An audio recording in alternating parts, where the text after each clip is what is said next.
Guys, for today's video, tapos ko lang maligo, so maglagay muna ako ng tanggalan ko muna ng, kasi eye extension ako, naka eyelash. So may mga tubig-tubig kasi yan. Yan ko na. Tsaka, maglagay tayo kasi hindi naman pwedeng tayong lalagay sa katawan natin pagkatapos natin maligo. So lang ang ilalagay ko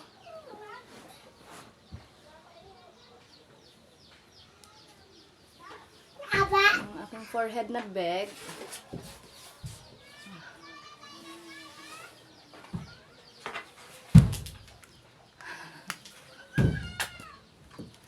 Saka yan.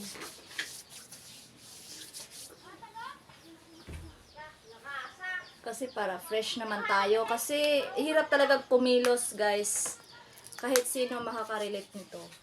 Mahirap talaga kumilos, yung mainit yung katawan natin. Kailangan natin talaga fresh. Kasi tingnan mo nyo naman, ang dami kong gawain.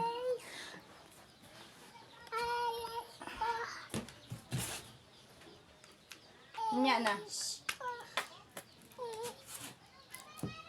So, relate talaga yung mga nito na kami talaga mga girl, hindi talaga kami makakilos masyado pag hindi kami fresh, yung ang init ng katawan natin.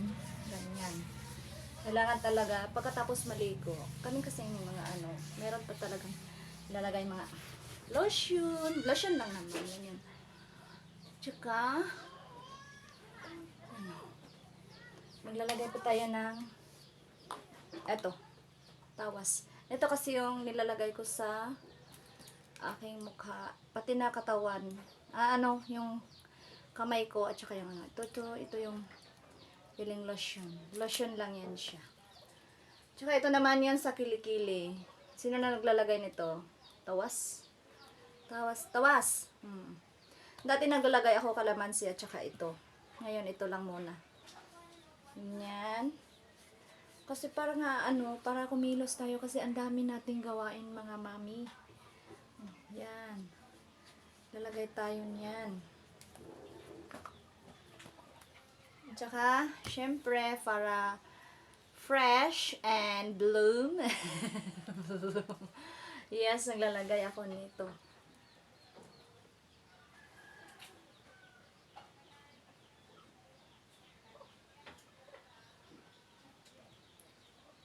Para naman hindi tayo putla na magtrabaho.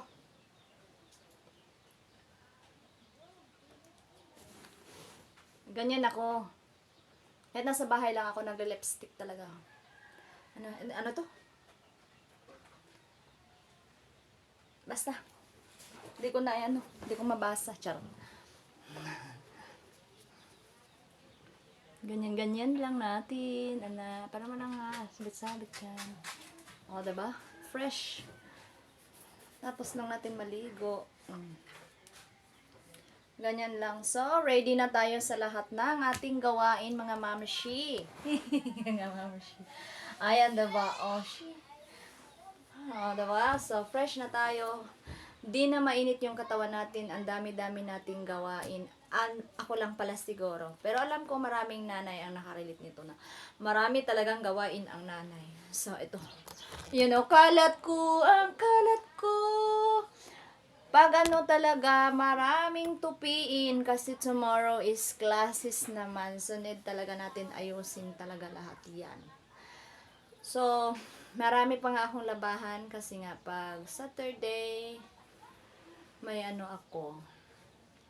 may lakad ako. Diba nakita niyo yung video ko, yung short video ko na nasa bundok ako.